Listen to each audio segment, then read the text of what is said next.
Hello and welcome back to another episode of Beyond the To-Do List. I'm your host, Eric Fisher, and this is the show where I talk to the people behind the productivity. This week, we are revisiting a conversation I had with David Allen, author and originator of the Getting Things Done mentality and the book Getting Things Done. GTD is a common productivity starting point for many people, but often some people in the productivity space, as well as those that read the book, kind of move on from it, unfortunately. And so in this conversation, David and I talk about some of those biggest objections or hiccups people have in terms of the GTD methodology. And that's not to say that other pieces to the productivity puzzle can't be attached to GTD, but I just think personally GTD is a great way of either starting out or moving in and or further deeper into anything else you may already have. It may complete some of the missing puzzle piece of things you've cobbled together already in terms of getting rid of your overwhelm and giving you focus and clarity and confidence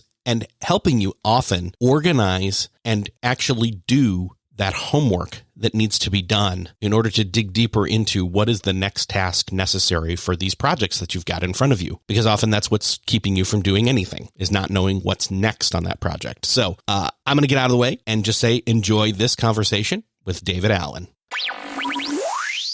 Well, this week, it is my privilege to welcome back for, I think, the third, fourth, or fifth time. I don't know. It's David Allen. David, welcome back. Hi, Eric. I'm delighted to be back again. Thank you for the invitation. In the mail, I got the Getting Things Done workbook. It's brand new. It's just out. And as I was flipping through it, I couldn't help but think, where was this years ago when I was trying to understand getting things done?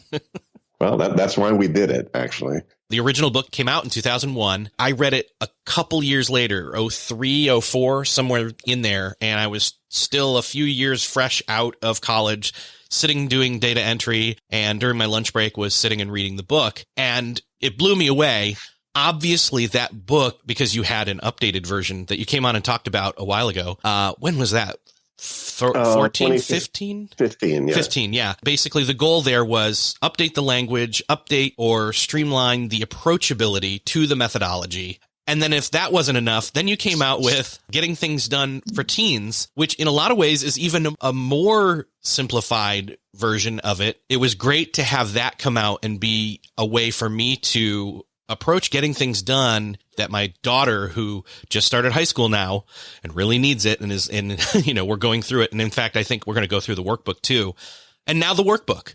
So that's the progression for me. And honestly, in some ways for you, is this continual simplification. Can you shed any light on this process of the original GTD through to now and that kind of simplifying, getting people on board or even refreshing them? Because I'll be honest, I'm talking too much here, but that's I'm geeking out on this because it's a really cool workbook and it really got me to a degree I didn't realize excited about GTD again, though I always was. This is like a renewal of it.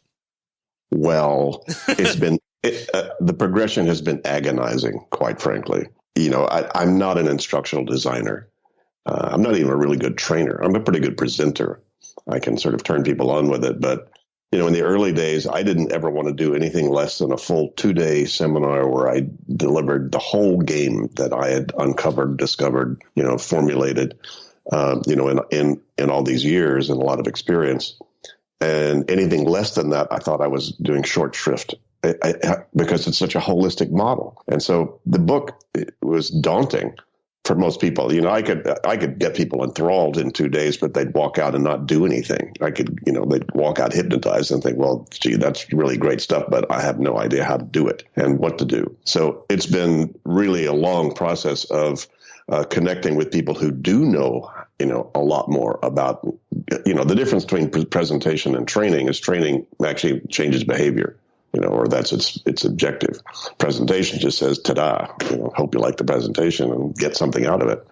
But the whole idea of being able to lower the barrier of entry for people to engage with this, because, getting things done was truly 25 years of my life and work I put together in a manual. It wasn't really designed as training. It was designed to be a manual. In case I got run over by a bus, I knew it was all in there. And anybody who had ears to hear, eyes to see, could at least pick up the book and That would be the methodology. So when I say it was agonizing, it's like it took me 25 years to figure out what I'd figured out, and that it was unique. Nobody else seemed to have done that, and that it was bulletproof. But then I figured probably take the rest of my life to figure out how to distribute it and make it stick. So, you have recognized the trend and the pattern, which is lowering the barrier of entry. What's been challenging, and I think we've done a pretty good job, is not really stepping down the methodology as we've done that. It's all there. It's all in there in a sense, but giving people a lot easier way to step into it. That's been the objective.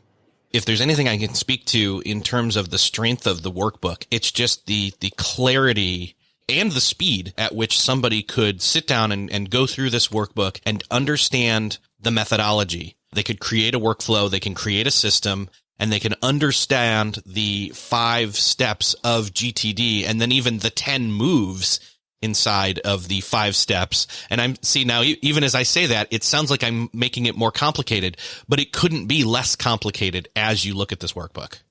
Thanks. Well, I'm glad to hear it. I mean, as far as I'm concerned, the jury was kind of out. I guess we'll see, how easily it is. But it's nice to hear from somebody, from your perspective, that you think it works. So, yay. Yeah, I mean, I'm a little too close into it. Sure. It's like, so I go, well, hopefully that was the objective. So nice to hear, at least for you. Yeah. It achieved that. Yay. Well, it is one of the things that, as you could hear as I was initially gushing about the workbook earlier, that, it got me more excited about GTD than I had been in a while. And again, it's not speaking bad about the methodology. It's just that when you live with something for so long, you kind of just take it as it's the status quo.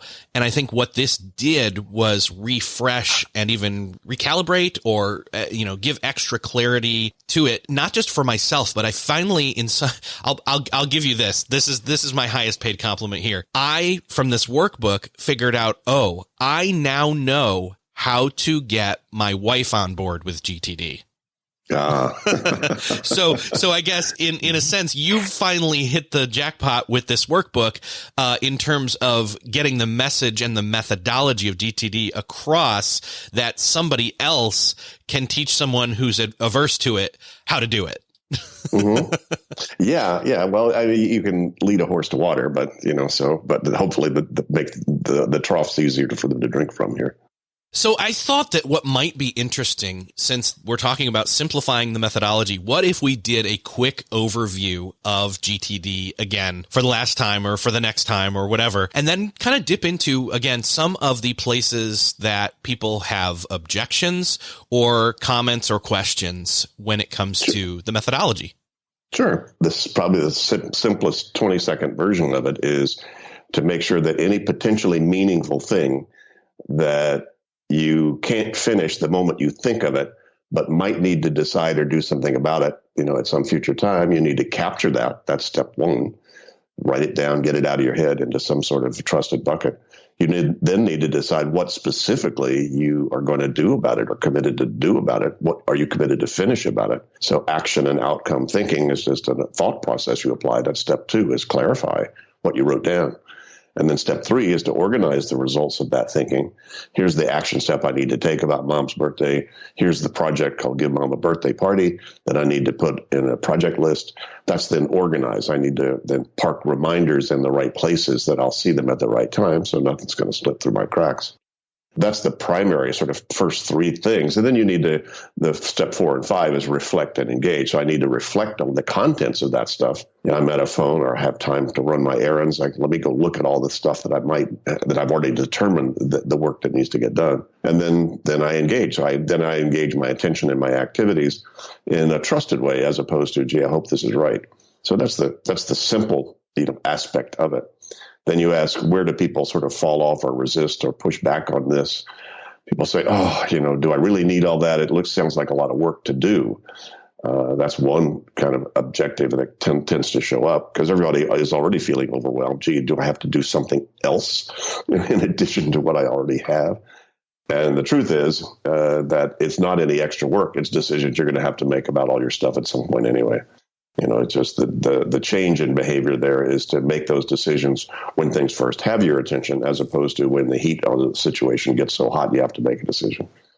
which is a big shift, toward more stress-free productivity. People also say, gee, I think what I have is enough. And I go, okay, fine. My pushback on that is, then let me go find the next person who is interested in this.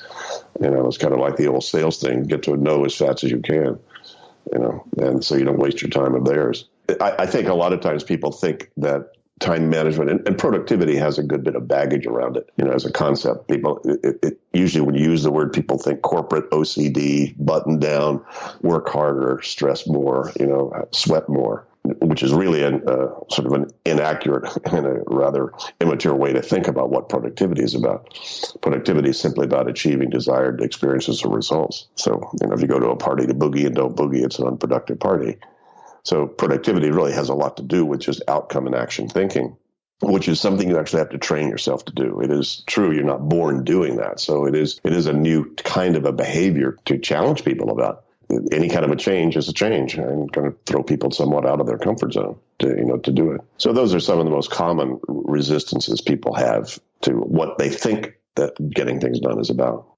That sounds a lot to me like one of the objections that I hear, especially in the 5 steps. It's the clarify step. It's this, They don't necessarily get stuck on the work of the clarifying.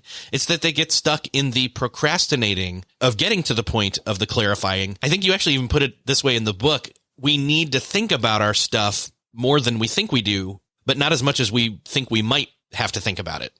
Correct. I butchered that quote, but it's close. No, you're very close. Good for you. Yeah. And I think that's one of the biggest things when it comes to, quote, productivity in general, and GTD for sure, is sometimes people feel like, quote, it's a lot of work. But what they don't get is that this is work that you're either ignoring, setting aside the time to do, or you're unaware that you're already doing it just in a much less efficient way.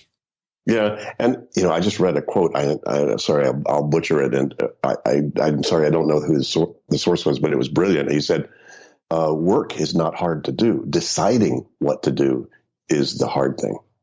We actually love to work. We love to get things done. Those are your better days when you finish the meeting, you turned in the report, you finalize the plan, you clean the sink. We actually like to do those kinds of things and feel really good once the work has been defined in terms of what you need to do. But, as I've said many times, the late, great Peter Drucker, the great management writer and guru, said that defining your work is the toughest work to do. He didn't tell you how to do it. He just warned that in knowledge work, that was going to be the biggest obstacle for people. In other words, work is not self-evident. You actually have to make it up, and then make it happen. And there's nobody on your team. You have to decide what to do about that email. The email does not, maybe you might get an email that suggests what you ought to do next. But for the most part, you have to make those decisions. So again, to your point, it's not extra work to do. The work is actually easy to do once you define it. And once you define the very, very, very next granular step to move the needle on something, seldom are those next steps hard to do. Well, this makes me think of meetings, where that's the talking about the work that needs to be done. But if the meeting feels like drudgery, think of the meeting as a metaphor for a broken clarifying system.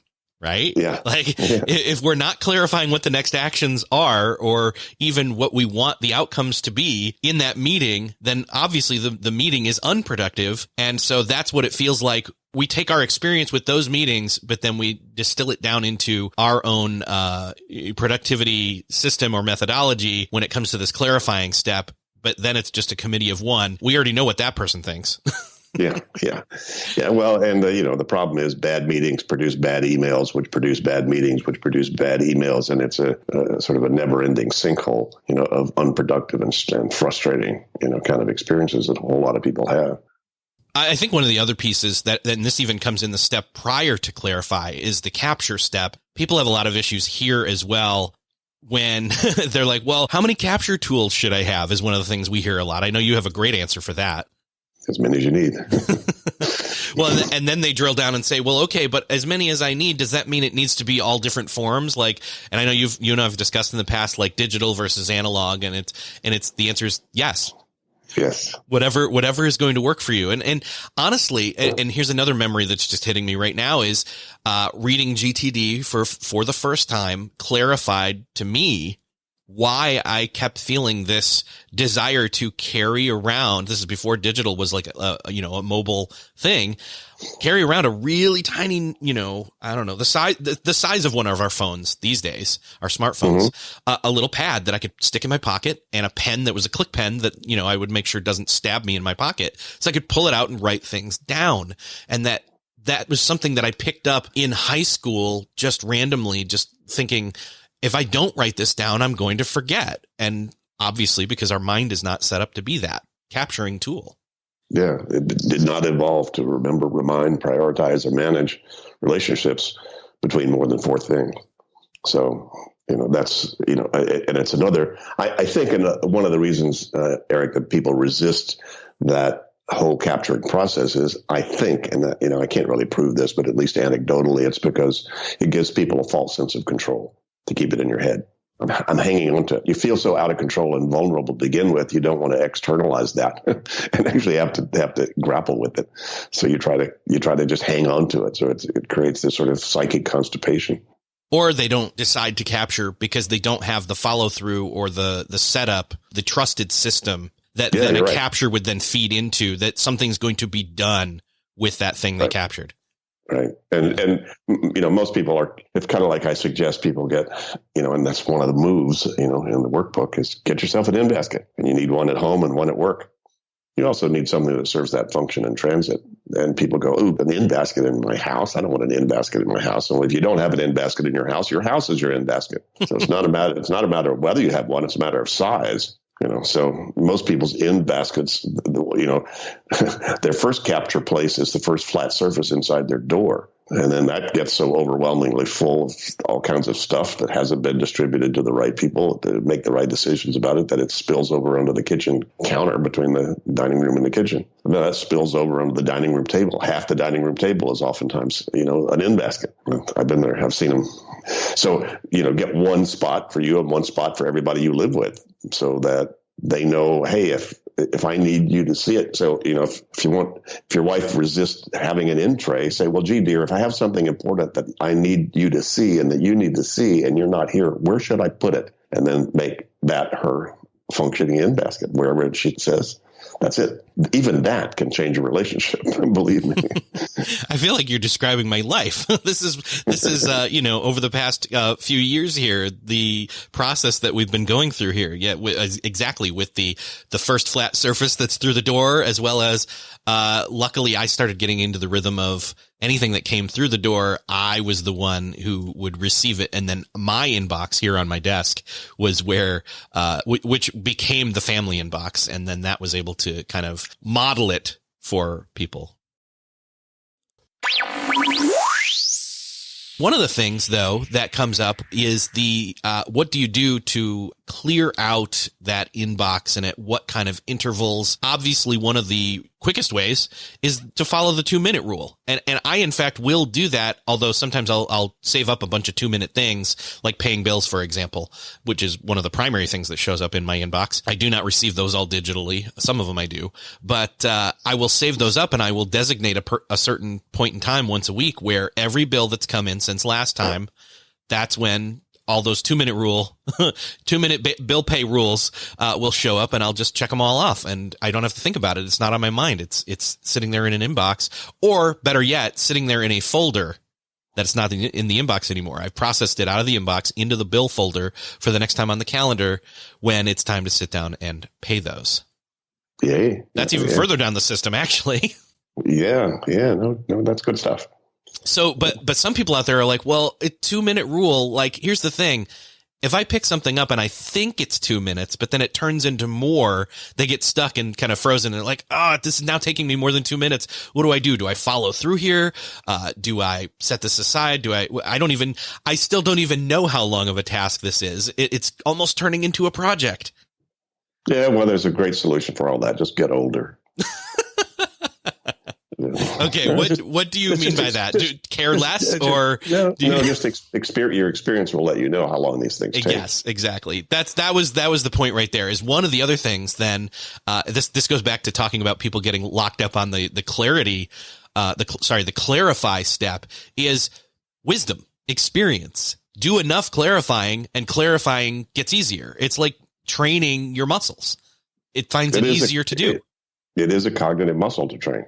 You weren't born. You didn't hop out of your mom and go, "Gee, mom, what exactly are we trying to accomplish? And what's the next step? Is that yours or mine?" It's actually learned behavior, and a whole lot of very mature, sophisticated people still need to learn that behavior. Yeah, and practice that muscle. And you're right. When I've coached executives and I spend 2 days or 2 weeks or whatever one-on-one, having them capture and clarify all their real stuff and going through several hours of them making next action decisions about all the stuff we gather together that they've let show up in their ecosystem. By that time, they have trained that muscle. And I can walk out of there and they know what that feels like now to make a next action decision on something.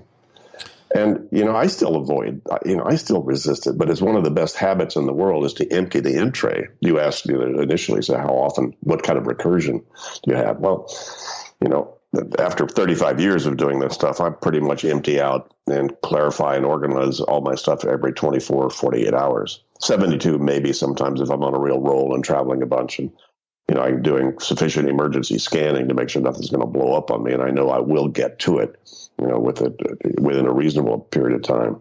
But for the most part, every 24 to 48 hours, I'm picking up, making next action decisions about stuff, handling the 2-minute stuff, and organizing all that appropriately, which is how you get your in tray empty. And then that habit, my friend Charles Duhigg, who wrote The Power of Habit, talks about keystone habits. Don't go change 22 habits, about your productivity. Go find the 1 or 2 that if you actually build those habits in, it makes all the other dominoes sort of, fall into place. And one of mine is getting that in basket to 0, because that forces me to deal with those ugly emails, to deal with that. I'm living in the Netherlands, just starting to try to learn Dutch, and I still get a bunch of stuff in Dutch in my mail. Right? The tendency for me to go, "Oh no," and add it to some sort of stack, that I don't deal with, is still there for me. And so this great, wonderful habit, oh, come on, David, you teach this stuff. Get the in basket. I need to see that in basket empty. And so it forces me to then make some of those hard decisions, about, okay, what exactly is this thing? Are they giving me money? Do they want me to pay them money? I don't know. Google Translate, come on, crank it up, figure it out, and so it forces me to go through, that sort of thinking process and apply that thought process. But I understand the resistance to it. Yeah. Believe me. You talked about habits. This falls back into, or curves back around onto, I should say, the 4th and 5th step of reflect and engage, especially in I'm not going to talk about all the different, quote, moves in the workbook, but move 9 and move 10 fall under reflect and engage, the steps 4 and 5. And these are really I'm not going to say the other parts of the system are less important, but these are the ones that are that strongest habit / muscle memory to build in, where you're doing the weekly review as well as that daily review, deciding / acting and even thinking, because then that's where you realize that then curving back into step 2, the clarify, when you're getting your in tray to empty and you're getting your emails to 0, you're suddenly able to act quicker over there, because you've done the further down the line, quote, steps of continually doing a weekly review, continually doing a daily review, to where your priorities, your goals, your awareness, however you want to address it, are much more clear, and you have much more clarity on those in your life. Indeed. The strange paradox about the weekly review, where you step back and sort of lift up into the fire tower and instead stop hugging the trees and manage the forest a little bit. That's where you climb up in the fire tower, you can see smoke coming in the distance. If you're there hugging a tree, you don't see the smoke till it's in your tree. It's really nice to step up and have a little bit of an altitude that you're thinking about things in a larger way. But the strange thing is that if you're not actually doing real weekly reviews, you're actually trying to do it all the time. You're sitting there spinning. What should I be doing? Am I doing the right thing? And it's a spin. And, as I say, I sort of make it a little bit facetious, but there is a little truth to it that I think about once a week. And you're right now I'm kind of dumb and happy because I did a weekly review and I'm going to do another one. And that kind of thinking is sufficient. It does what I call hardwire my intuitive intelligence. So it lets me make much more trusted choices spontaneously. See, we don't have time to think. We need to have already thought. Life is coming at us at a fire hose speed and volume. And you need to have already finished your thinking so that you can then trust your intuitive judgments. It's like when they jump you in a dark alley, that's too late to practice your karate moves. Yes, that's great. You need to have done 1,000 of them in the dojo. Then when they jump you, it's still kind of messy, but at least it's, spontaneous and you can trust your movements and your judgments. This is one of the things that still ties back in. I really see up early in the capture stage, and I'll jump here to move 3, which is doing a mind sweep, which is one of my favorite things, by the way. I used to call it mind dump, but I think a sweep is actually a better, more, I don't know, just dump feels like you're just turning it over and dropping it and then not doing anything with it, which can feel great. Trust me. But a sweep is actually being more careful and or systematic. And I love, I'll be honest, I had forgotten in all the progress that I'd made with mind sweeping, the future mind sweep trigger list was something that had kind of gotten away from me. And as I was going through the workbook, I realized, this makes complete sense to have this trigger list of, if you do these consistently enough, some of the same topical issues do continue to arise. Why not have those written down almost as writing prompts, but for mind sweep triggers? Mm-hmm. I love it. Sure. Well, everything is a checklist. There are things to check. What you do once you check on it is quite different depending on what the list is.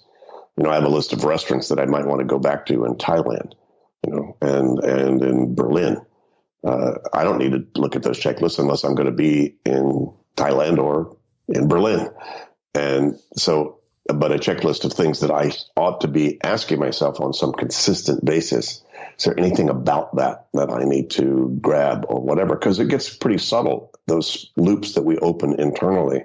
So people often think this is a fairly mundane process. And to some degree, it is about the mundaneness of your life. Oh, I need cat food. Oh, I need new batteries for my iPhone. Oh, I need to, yada, yada, but it's also, gee, what am I going to do about hiring this consultant? Yes or no? Should we really go to a therapist? I don't know, whatever. And so all of those are in a sense dealt with the same way, just as obvious or just as necessary to grab those things that have your attention and then have you make those interesting decisions about them. Well, what's your final outcome about therapy?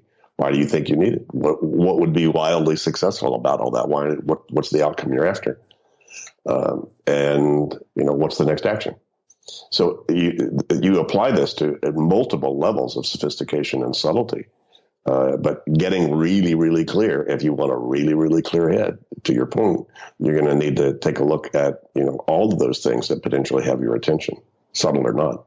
Obviously, I think the reason for me that I see a connection between a weekly review and a daily review and also doing a mind sweep is that once I'm done with a weekly review or have done a hopefully much shorter than a weekly review, a daily review, time-wise, I can't help but think, you know what, okay, is there any quick sweeping in my mind that I need to do real quick back at the beginning of the cycle of capturing? And if so, let's do that now. And again, that might shake loose some 2-minute tasks or some thoughts or feelings. And by having this mind sweep trigger list correlates back into some of the things that I'm checking in on that are maybe further down the pipeline in terms of weekly review with projects, ongoing projects at least, or stuff that could potentially bloom into new projects. Well, life is not static. It's constantly shifting and changing. And so your system has to be constantly dynamic. I'm sure, do you have a drawer in your desk? Yes, it's right here. Everything in there belonged there at one point, but things change. Those ballpoint refills were that was a great place for them when you had that pen. Now you don't have the pen, they're now trash. Right. So, crap self-generates, doesn't self-destruct, simply because the nature of things change just because of time. So, if you go through your files, you keep things that you think are important then, but they become less and less and less important. And at some point, you need to curate them. And the same thing is true on a weekly review. And these are not static things, as you know. If you do them, they're quite dynamic and quite creative. And you oftentimes then, when you're cleaning up and clarifying and organizing, you then generate more stuff you need to capture. So the creative process doesn't stop.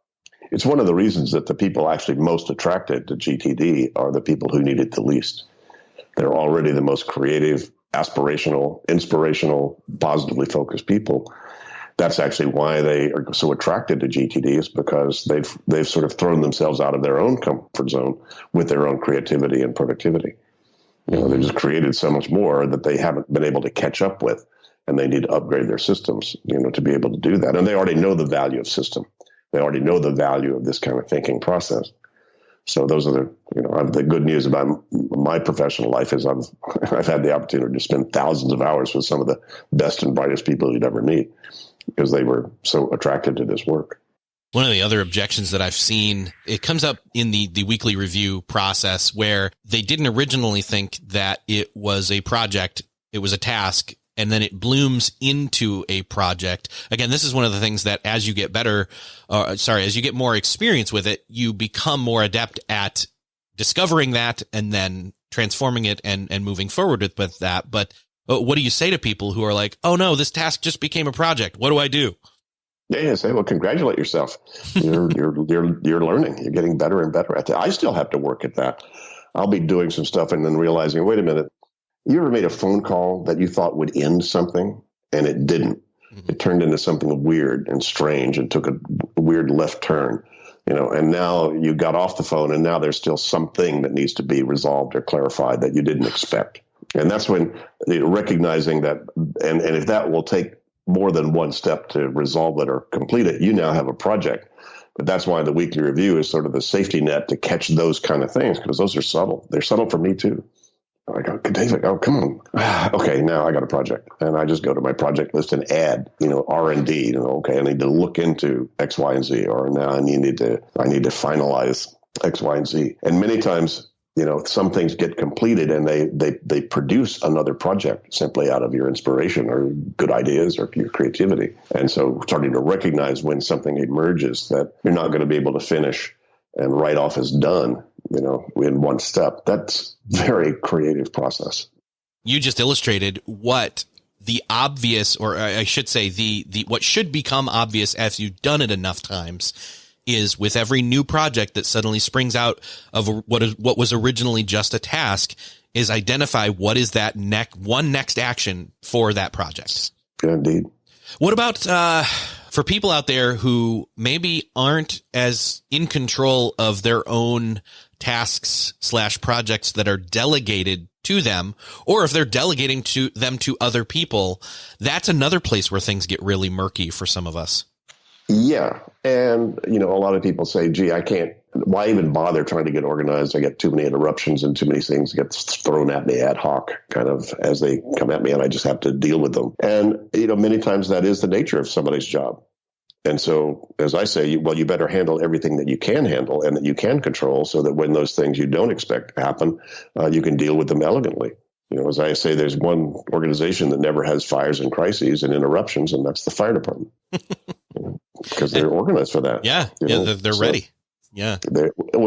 And what they're doing is, if they're not on some sort of a call to do what they need to do, they're getting ready for the next one. And they don't know when it's going to show up or what it's going to look like. And that's a great lesson to be learned, because it is, a lot of people think they're firefighting out there all the time. And sometimes latest and loudest is exactly the most tactical, strategic thing to do. It's just you don't want to do it simply because it's latest and loudest. You want to do it because the latest and loudest thing is the most strategic thing to do. So in order to know that, you need to have captured everything else and clarified and organized it. So you can. That's why when I'm not doing anything else, Eric, I'm cleaning up my in trays and inputs to zero, because there's a surprise coming toward me I can't see. And when that hits, I want as small a backlog of unclarified, unorganized stuff as possible, so that I can evaluate that new opportunity or that new challenge from a clear deck. We've talked about this a little bit earlier, the benefits of the workbook being the simplification of the methodology so it can be more easily understood and adopted. But there's also some other benefits that lean into those same attributes in terms of, again, in other words, the workbook is not just a more simplified version of the book. It's a workbook. Why did you guys decide to lean in on this work aspect of it, the experience of the GTD methodology as you go through this workbook? Well, again, that comes from a lot of the, quite elegant expertise that we've worked with in terms of people who really understand instructional design. And we didn't want this to be just a repeat. It was truly, look, you've either looked at the book, heard about it, thought it was too daunting or whatever, or maybe you heard somebody talk about it, or maybe even went to a seminar, but you feel like you just didn't know where to start or how to do that. That's why this was designed to not just be a regurgitation, if you will, of that, but that it would actually get you to do it. And, we're building, there are QR codes in here so that yes. when people are saying, gee, I want more information about that, you can click on that and you'll hear me talk about it for 2 or 3 minutes and give you some more explanation, put some more flesh and blood on whatever the topic is, if you're interested in digging deeper. So we wanted to build all that in for people to, again, make it easier. Yeah. I personally would say that if somebody has never read GTD, or they've heard of it, they've never given it a true look before, this is the place to start. This is the thing that I would give, even potentially to a teenager. Even though you've got the teenage, GTD for teens book, I think I'd almost give them this. And then the other one as kind of a, there you go. As we get into, what is it called? Like we're just starting the school year now here in the States again, but this is a great graduation present for, anybody or anytime really, this Christmas present, whatever. The pairing of the Getting Things Done workbook and the GTD for teens would be great. For that age. One of our objectives was to essentially make this a taster. Yeah. So now you can taste it. You can taste what this is like, because I learned years ago from a very sophisticated guy in the corporate world. He said, there's no cheaper advertising than free samples. So if I put something in your hand so you can taste it, look at, touch it, feel it, you're much more likely to buy it in the store, the bigger version of it. Yeah. And this wasn't done so much as a sales tool, but more of an educational tool that says, okay, here's a taster. If you want to dig deeper, get the Getting Things Done for Teens book, or get the Getting Things Done book, or go to a seminar, or get coaching. There are a lot of ways to take this a much deeper dive into this methodology. Yeah, this really does feel like it's the analog paper version of sitting down and doing a Getting Things Done intro course. And I guess that's probably your intention, right? Yep, yeah, it is. Yeah. And that's what we do in our Getting Things Done courses, is you actually walk people into it. But the nice thing about this is you can do this where you're actually going to apply it, at your desk, in your house, wherever you are. That's where you're going to apply the practices anyway. So that's kind of nice to do that. That's why, we don't have really the kind of digital version of the training that we think we probably will have at some point. But the good news is that you've got a workbook right in your hand and right at home or right at your desk at work or whatever. And you can, let me go get an in basket. So you go to the supply closet and get yourself an in tray, so you can do it right there and actually start to do the moves. This is great. I really just think people need to get their hands on it. I love the QR code aspect too, by the way, that you mentioned. I was going to bring that up, but you did it first. And I thought, that's going to be perfect. It's out now. This episode has dropped, and obviously because people are listening to it, and the book is out there now. So go over. I'll put links in the show notes to it, and it's going to be great. You really need to check out the workbook. And David, it's great talking with you as usual. I can't wait to see what you do next. Thanks, Eric. Yeah, it's been a pleasure. Thanks for the invitation.